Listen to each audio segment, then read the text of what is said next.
Hello everyone, আসসালামু আলাইকুম। আমি মুজিফুর রহমান, আপনাদের সবাই স্বাগত জানাচ্ছি আজকে নেক্সট ভিডিওতে। আজকে আমরা দেখব ডেটা মাইনিংয়ের চ্যাপ্টার 8-এর আরওসি কার্ভ। তো প্রথমে আমি সবাইকে সরি বলে নিচ্ছি, আই এম এক্সট্রিমলি সরি, কারণ আমি আগের ভিডিওতে বলেছিলাম নেভিস বায়াস পর্যন্ত হচ্ছে আমাদের মিডের টপিক্স, বাট আমার এই আরওসি কার্ভের কথাটা খেয়াল ছিল না। এই ছোট্ট একটা টপিক্স কিন্তু আমাদের বাদ পড়ে গেছে। তা আমরা আজকে ভিডিওতে মেনলি এই টপিক্সটাই দেখব যে আরওসি কার্ভ কী বা এখান থেকে কী টাইপের কোশ্চেন আসতে পারে, ঠিক আছে? তো প্রথমে আরওসি কার্ভ নিয়ে কিছু বেসিক কনসেপ্ট জানা যাক। সেখানে আরওসিটা কী? আরওসি হচ্ছে রিসিভার অপারেটিং ক্যারেক্টারিস্টিক্স কার্ভ। তো রিসিভার অপারেটিং ক্যারেক্টারিস্টিক্স কার্ভের শর্ট ফর্মে হচ্ছে আরওসি কার্ভ, ঠিক আছে? তো এটার কাজটা কি? An ROC curve is a graph showing the performance of a classification model at all classification thresholds. অর্থাৎ এই আরওসি কার্ভটা হচ্ছে একটা গ্রাফ শো করে। কার গ্রাফ শো করে? ক্লাসিফিকেশন মডেলের পারফরমেন্স কেমন সেটার উপরে একটা গ্রাফ রিপ্রেজেন্ট করে, ঠিক আছে? এবং সেখানে কীভাবে কাজ করে? ওইখানে একাধিক ক্লাসিফিকেশন থ্রেশহোল্ড দেওয়া হয়, সেই থ্রেশহোল্ডের উপর বেস করে আমাদের যে ক্লাসিফিকেশন মডেল সেটা কেমন পারফরমেন্স দিচ্ছে এইটা হচ্ছে আমাদের আরওসি কার্ভ শো করে, ঠিক আছে? তা আমরা দেখে নিই যে আমাদের আরওসি কার্ভের দুইটা প্লট প্যারামিটার আছে। সেগুলো কী কী? টিপিআর আর এফপিআর। টিপিআর হচ্ছে ট্রু পজিটিভ রেট আর এফপিআর হচ্ছে ফলস পজিটিভ রেট। ক্লিয়ার? এটা ছিল মেনলি বেসিক কনসেপ্ট। তা আসেন আমরা একটা এক্সাম্পল দেখি, তাহলে আমরা এই আরওসি কার্ভ থেকে কী টাইপের কোশ্চেন আসতে পারে বা কোশ্চেন প্যাটার্ন কেমন সেটা খুব ইজিলি বুঝে যাব। তো এই যে এখানে একটা কোশ্চেন দেখা যাচ্ছে আরওসি কার্ভের জন্য। তা আমাদের কোশ্চেন এরকম ডেটা সেট দেওয়া থাকবে। এখানে টোটাল 10টা ডেটা আছে এবং তাদের জন্য তাদের ক্লাস দেওয়া আছে এবং এগুলো হচ্ছে তাদের প্রবাবিলিটি। অর্থাৎ আমাদের এই যে প্রবাবিলিটি এইটার সাথে আমাদের ক্লাসকে কম্বাইন করতে হবে, দেখতে হবে যে আমাদের যে প্রবাবিলিটি সেটার সঙ্গে ক্লাস ম্যাচ হয় কি না। অর্থাৎ এখানে 0.90 বা 0.80, 0.70, 0.60 এগুলো সবগুলোই হচ্ছে আমাদের মেশিন প্রেডিক্ট করছে পজিটিভ, ঠিক আছে? দেখেন এটার মেশিন প্রেডিক্ট করছে পজিটিভ, এটাও পজিটিভ, ক্লাস পজিটিভ, মানে অ্যাকচুয়াল ক্লাস পজিটিভ, প্রেডিক্ট ক্লাসও পজিটিভ। আবার দেখেন প্রেডিক্ট করছে পজিটিভ, এখানেও পজিটিভ, এখানে প্রেডিক্ট করছে পজিটিভ, এখানে নেগেটিভ। এটা একটা সমস্যা, তাই না? তাহলে এখানে কি মানে হয়ে গেল, সমস্যা হয়ে গেল। তো এই জিনিসটাই হচ্ছে আমরা দেখব যে পারফরমেন্স কেমন দিচ্ছে আমাদের প্রেডিক্ট ক্লাস। তো এই যে প্রেডিক্ট ক্লাস যেগুলো দেওয়া থাকবে সেগুলো সবগুলোই হচ্ছে পজিটিভের জন্য দেওয়া থাকবে। আমাদের জাস্ট কম্পেয়ার করতে হবে এই পজিটিভগুলো এই আমাদের যে অ্যাকচুয়াল ক্লাসের যে ডেটাগুলো সেটার সাথে কতটা ম্যাচ হচ্ছে বা কতটা পারফরমেন্স সে দিতে পারছে, ঠিক আছে? এখন দেখেন এখানে তো 0.90, 0.80 এরকম দেওয়া আছে। তা আপনারা যদি কোশ্চেনে এরকম 0.90 না দেওয়া থাকে, 90% দেওয়া থাকে, সেখান থেকে আপনারা কি এরকমভাবে বের করে নিতে পারবেন না? 0.90 কিংবা 0.80 কিংবা পার্সেন্টেজ দিয়েও আপনারা করতে পারবেন, কোনো সমস্যা না। পার্সেন্টেজের থ্রুতেও আপনারা করতে পারবেন, পয়েন্টে না নিয়ে আসলেও চলবে। জাস্ট বলে দিলাম আর কি, যেখানে পার্সেন্টেজও থাকতে পারে, পয়েন্টও থাকতে পারে, ঠিক আছে? তাহলে দেখেন এই যে ডেটা সেট, এখান থেকে কী বলা হয়েছে? From the given data set true positive rate and false positive rate also draw a ROC curve. অর্থাৎ ডেটা সেট থেকে আমাদেরকে বলা হয়েছে ট্রু পজিটিভ রেট বের করতে, সেটা ফলস পজিটিভ রেট বের করতে, অর্থাৎ টিপিআর আর এফপিআর। এবং সে সাথে কী বলা হয়েছে? একটা আরওসি কার্ভ ড্র করতে বলা হয়েছে এই যে টিপিআর এবং এফপিআরের উপর বেস করে। তা আসেন আমরা এখন এই এক্সাম্পলটার সলিউশন দেখি। তো এই যে এখন আমরা কোশ্চেনটার সলিউশন দেখব। তো প্রথমে আমাদের কিছু টার্ম জানতে হবে, সেগুলো হচ্ছে আমাদের কী কী বের করতে হবে? এটা কোশ্চেনে দেওয়া ছিল, এগুলো মানে এগুলো গিভেন ছিল কোশ্চেনে, টাপল, ক্লাস আর প্রবাবিলিটি, তাই না? এখন এখান থেকে আমাদের টিপি, এফপি, টিপিআর আর এফপিআর বের করতে হবে। এখন টিপি আর এফপি কি? টিপি হচ্ছে এই যে টিপি হচ্ছে ট্রু পজিটিভ আর এফপি হচ্ছে ফলস পজিটিভ। এখন ট্রু পজিটিভ তাহলে কোনগুলো? আমাদের মেশিন বলছে পজিটিভ, আবার মানে অ্যাকচুয়ালি হচ্ছে পজিটিভ, মেশিনও বলছে পজিটিভ। আর এফপি কি? ফলস পজিটিভ, অর্থাৎ আমাদের অ্যাকচুয়াল হচ্ছে নেগেটিভ বাট মেশিন বলছে পজিটিভ, বাট অ্যাকচুয়ালি কিন্তু নেগেটিভ। অর্থাৎ এটা কি? মেশিন আমাদেরকে ফলস পজিটিভ রেজাল্ট দিচ্ছে না, এই জন্য হচ্ছে ফলস পজিটিভ হচ্ছে এফপি। অর্থাৎ আমি আরেকবার যদি রিপিট করি, টিপি হচ্ছে আমাদের ক্লাস বলছে পজিটিভ, আবার এই পিটা হচ্ছে প্রবাবিলিটিও বলছে পজিটিভ। আবার সিমিলার ওয়েতে এফপিটা হচ্ছে আমাদের ক্লাস বলছে নেগেটিভ বাট আমাদের প্রবাবিলিটি বলছে পজিটিভ, এইটা যে রেশিওটা সেইটা। আর টিপিআর এফপিআর এটাকে বললাম, টিপিআর হচ্ছে ট্রু পজিটিভ রেট আর এফপিআর হচ্ছে ফলস পজিটিভ রেট। তো টিপিআর আর এফপিআর এর কিছু ফর্মুলা আছে, এই ফর্মুলাকে আমাদেরকে ইউজ করতে হবে। টিপিআর ইজ ইকাল টু টিপি বাই পি। টিপিটা তো আমরা এখান থেকে পাবো, এই যেখান থেকে। আর এই পিটা কোথা থেকে পাবো, কতগুলো পজিটিভ আছে দেখেন, 1টা 2টা 3টা 4টা 5টা পজিটিভ আছে, তাই না? 10টার মধ্যে 5টা পজিটিভ আছে। আর টিপির মানটা আমরা এখান থেকে পেয়ে যাব। আর এফপি হচ্ছে এফপিআর হচ্ছে এফপি ডিভাইড বাই এন, অর্থাৎ কতগুলো নেগেটিভ আছে, অর্থাৎ 1টা 2টা 3টা 4টা 5টা, 10টার মধ্যে 5টা পজিটিভ 5টা নেগেটিভ, তাহলে এনের মান এখানে 5 হবে। তা আসেন আমরা এখন এই এক্সাম্পলটা সলভ দেখি, তাহলে খুব ইজিলি জিনিসটা বুঝে যাবো যে কীভাবে কী হচ্ছে না হচ্ছে। তো প্রথমে দেখেন আমাদের কি হচ্ছে, যদি টাপল 1-এর জন্য চিন্তা করি, এখানে প্রবাবিলিটি আসছে কত, 0.90। এটা আমি বলছিলাম যে আমাদের এই কলামটা সবগুলোই আছে পজিটিভের ক্ষেত্রে, শুধুমাত্র এখানে যে চেঞ্জ হচ্ছে, এখানে একবার পজিটিভ আসছে একবার নেগেটিভ আসছে অ্যাকচুয়াল ক্লাসে, বাট মেশিন সবগুলোকেই পজিটিভ হিসেবে কাউন্ট করছে, ঠিক আছে? এটা আমাদের কোশ্চেনে বলা থাকবে না, অর্থাৎ মানে আমাদেরকে বুঝে নিতে হবে জিনিসটা, যেগুলো হচ্ছে পজিটিভ, অর্থাৎ 0.90 থেকে এর উপরে যতগুলো সংখ্যা সেগুলো পজিটিভ, 0.80 এর উপর যতগুলো সংখ্যা সেগুলো পজিটিভ, 0.70 এর উপরে যতগুলো সংখ্যা সবগুলো পজিটিভ, এর নিচে হলে নেগেটিভ হবে। বাট দেখেন এই ঘরটার জন্য এটা পজিটিভ, তাই না?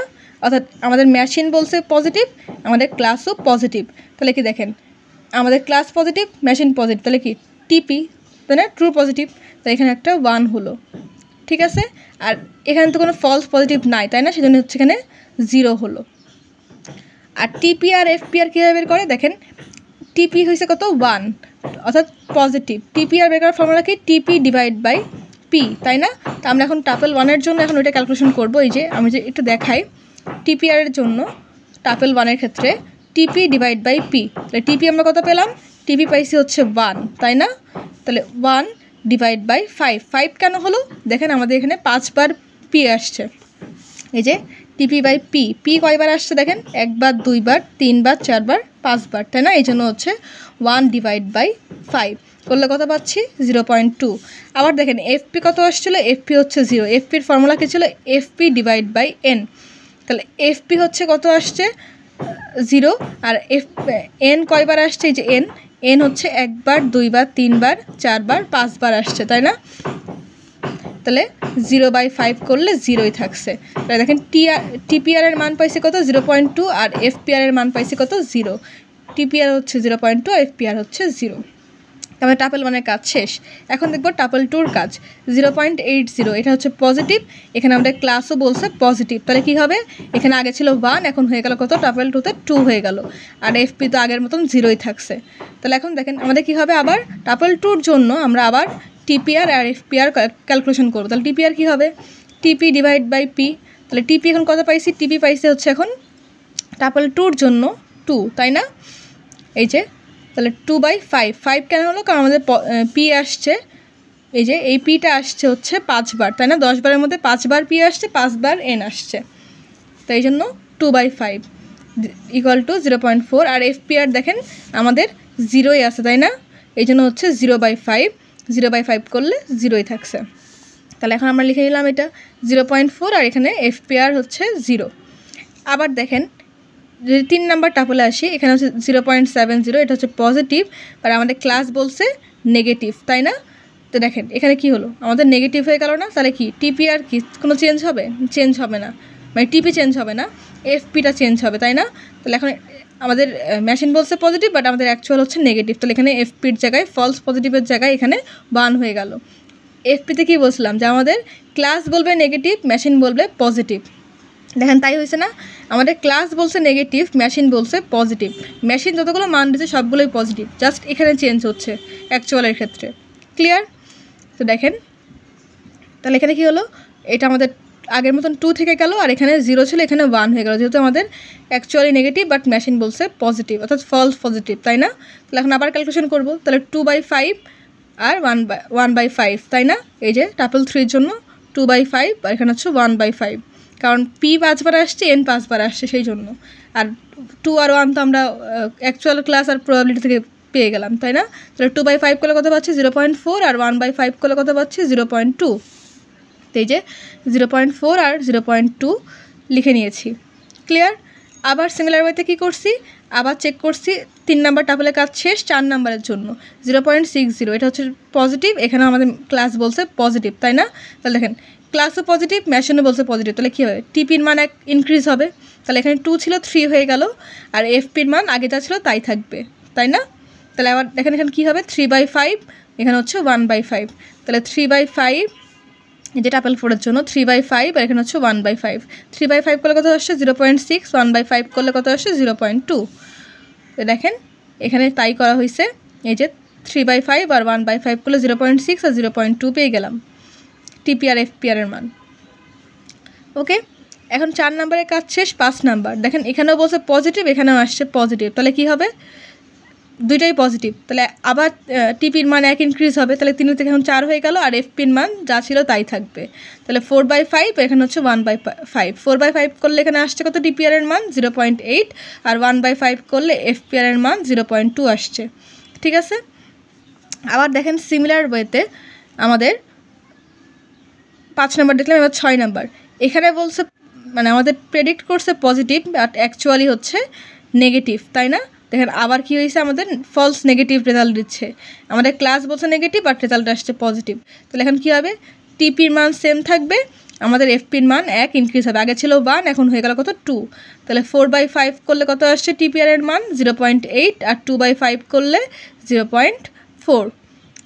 আবার দেখেন পরেরটায় যদি যাই 0.53, এটা বলছে পজিটিভ, এখানে বলছে নেগেটিভ, তাহলে আবার কি ফলস পজিটিভ, মেশিন মানে অ্যাকচুয়াল হচ্ছে নেগেটিভ, মেশিন বলছে পজিটিভ, তাহলে আমাদের টিপির মান সেম থাকবে, এফপির মান আবার 1 ইনক্রিজ হবে, তাই না? তাহলে এখানে কি হলো, 4/5 করলে টিপিআর এর মান 0.8, 3/5 করলে এফপিআর এর মান 0.6। আবার দেখেন এখানে আমাদের প্রেডিক্ট করছে পজিটিভ, মেশিন বলছে সরি অ্যাকচুয়াল মানে মেশিন প্রেডিক্ট করছে পজিটিভ, আর ক্লাস বলছে নেগেটিভ, আর অ্যাকচুয়ালি নেগেটিভ বাট আমাদের মেশিন বলছে পজিটিভ, তাহলে কি আবার কি হচ্ছে, টিপির মান সেম থাকছে, আমাদের এফপির মান অর্থাৎ ফলস পজিটিভের মান 1 বেড়ে যাচ্ছে, তাই না? অর্থাৎ এটা তো পজিটিভ না নেগেটিভ, বাট আমাদের মেশিন বলছে পজিটিভ, তাহলে ফলস পজিটিভ, তাহলে হচ্ছে 3 ছিল এখানে 4 হয়ে গেল, 1 ইনক্রিজ হলো, তাহলে 4/5 করলে 0.8, এখানেও 4/5 করলে 0.8। ক্লিয়ার? এরপর হচ্ছে দেখেন এখানে বলছে পজিটিভ, এখানেও বলছে পজিটিভ, দুটোই পজিটিভ, তাই না? তাহলে আমাদের টিপির মান আবার 1 ইনক্রিজ হবে এই ক্ষেত্রে, তাহলে 4 থেকে 5 হয়ে গেল, আর এখানে আমাদের এফপির মান যা ছিল তাই থাকবে, তাহলে 5/5 করলে 1, তাই না? তাহলে এখানে 1.0, আর এখানে 4/5 করলে 0.8। আবার দেখেন এখানে বলছে মেশিন বলছে পজিটিভ, অ্যাকচুয়ালি হচ্ছে নেগেটিভ, তাহলে কি আবার ফলস পজিটিভ, তাই না?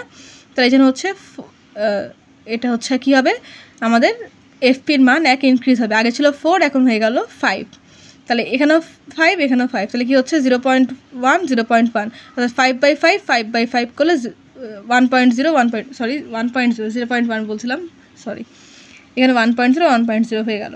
দেখেন আমার 10টা টাপলের জন্যই তাদের টিপি এফপি টিপিআর এফপিআর এর মানটাকে পেয়ে গেছি, তাই না? তো এখন আমাদের কাজটা কি, আমাদের কোশ্চেনে কী বলা হয়েছিল, টিপিআর এফপিআর ক্যালকুলেশন করতে, এবং সেই সাথে আমাদেরকে বলা হয়েছিল আরওসি কার্ভ ড্র করতে, তাই না? তো আমরা এখন আরওসি কার্ভ কীভাবে ড্র করব, কোন কোন মান নিব, তাই না? আরওসি কার্ভ ড্রর ক্ষেত্রে আমরা টিপি এফপির মান নিব না, জাস্ট টিপিআর আর এফপিআর এর মানগুলোকে নিব, এই যে টিপিআর আর এফপিআর এর যতগুলো মান আছে 10টা মান, এই 10টা মানকে নিয়ে এখন আমরা আরওসি কার্ভ ড্র করব। তো চলুন এখন দেখে নিই যে আরওসি কার্ভ কীভাবে ড্র করা যায়। তো এই যে দেখেন আপনাকে বোঝানোর জন্য সুবিধার জন্য আমি এখানে টিপিআর এফপিআর এর যে কলামগুলো সেগুলো আবার লিখে নিয়েছি, অর্থাৎ আমাদের টিপিআর এফপিআর এর মান হচ্ছে এগুলো ছিল, ঠিক আছে? এখন এই মানগুলোকে নিয়ে আমরা কার্ভ ড্র করব, ঠিক আছে? সেটা কিভাবে দেখেন, আমাদের এই বরাবর হচ্ছে টিপিআর আর এই বরাবর হচ্ছে এফপিআর। তো প্রথমে আমাদের কী আসছে, এফপিআর 0, টিপিআর হচ্ছে 0.2, তাহলে এফপিআর হচ্ছে 0 আর এখানে টিপিআর হচ্ছে 0.2, ঠিক আছে? এখানে এফপিআর 0, টিপিআর হচ্ছে 0.4, 0 0.4। ওকে, এখন হচ্ছে কি এফপিআর হচ্ছে 0.2, টিপিআর হচ্ছে 0.4, তাহলে 0.2 আর এফপিআর হচ্ছে 0.2 আর টিপিআর হচ্ছে 0.4, ঠিক আছে? এরপর হচ্ছে তাহলে আমাদের এটার কাজও হয়ে গেল, এখন হচ্ছে এটার কাজ, তাই না? 0.2 আর 0.6, তাহলে এখন দেখেন এফপিআর হচ্ছে 0.2 আর টিপিআর হচ্ছে 0.6, তাহলে আমাদের এটার কাজও হয়ে গেল। এখন হচ্ছে 0.2 0.8 আমরা প্রথমে FPR নেব পরে TPR নেব তাহলে 0.2 আর এখানে হচ্ছে 0.8 তাহলে আমাদের এটার কাজও হয়ে গেল এখন দেখেন 0.4 0.8 তাই না FPR হচ্ছে 0.4 আর এখানে হচ্ছে TPR হচ্ছে 0.8 এরপরে কি এটার কাজ হয়ে গেল 0.6 0.8 তাহলে FPR হচ্ছে 0.6 আর TPR হচ্ছে 0.8 এরপর হচ্ছে FPR হচ্ছে 0.8 TPR হচ্ছে 0.8 0.8 এখানে TPR হচ্ছে 0.8 এরপরে কি হয়েছে 6 হলো 8 হলো এবার হচ্ছে এইটা 0.8 আর এখানে 1 তাহলে 0.8 এই দেখেন এখানে হচ্ছে 1 তাই না তাহলে আমাদের এটার কাজও হয়ে গেল লাস্ট হচ্ছে FPRও হচ্ছে 1.0 TPR হচ্ছে 1.0 তাহলে এখানে হচ্ছে FPR 1.0 TPR হচ্ছে 1.0 এই যে আমরা যতগুলো প্লট পেলাম বা যতগুলো ডট পেলাম সেগুলোকে জাস্ট আমরা যদি ডট ডট করে একটু কানেক্ট করে দিই তাহলে আমাদের হয়ে গেল ROC কার্ভ তাই না এই যে দেখেন এটা হচ্ছে আমাদের টোটাল যেই ROC কার্ভটা সেইটা তো হোপফুলি আপনারা এই ম্যাথটা বুঝতে পারছেন আমি চেষ্টা করছি ভেঙে ভেঙে স্টেপ বাই স্টেপ আপনাদেরকে বুঝিয়ে দেওয়ার জন্য তো এই টপিক্সটা স্লাইটলি ইম্পর্টেন্ট কারণ এটা আমাদের একদম লাস্ট টপিক্স লাস্ট ক্লাসেও করাইছে তো এটা পরীক্ষায় আসতেও পারে নাও আসতে পারে আমি ঠিক জানি না তবে আমার দায়িত্ব সিলেবাস শেষ করে দিয়ে আমি সিলেবাসটাকে কমপ্লিট করে দিলাম তো আজকের টপিক্সটা নিয়ে এবং ওভারঅল যতগুলো টপিক্স আলোচনা করেছি তার মধ্যে কোনো কনফিউশন থাকে অবশ্যই কমেন্ট করবেন আমি আপনাদের কমেন্টে রিপ্লাই দেওয়ার চেষ্টা করব তো পরবর্তীতে অন্য কোনো ভিডিও নিয়ে আপনাদের মাঝে আবার হাজির হয়ে যাব চ্যানেলটা এখনও যারা সাবস্ক্রাইব করেন চ্যানেলকে প্লিজ সাবস্ক্রাইব করবেন ভিডিওতে লাইক করবেন কমেন্ট করবেন শেয়ার করবেন আজকের মতন এই পর্যন্তই আল্লাহ হাফেজ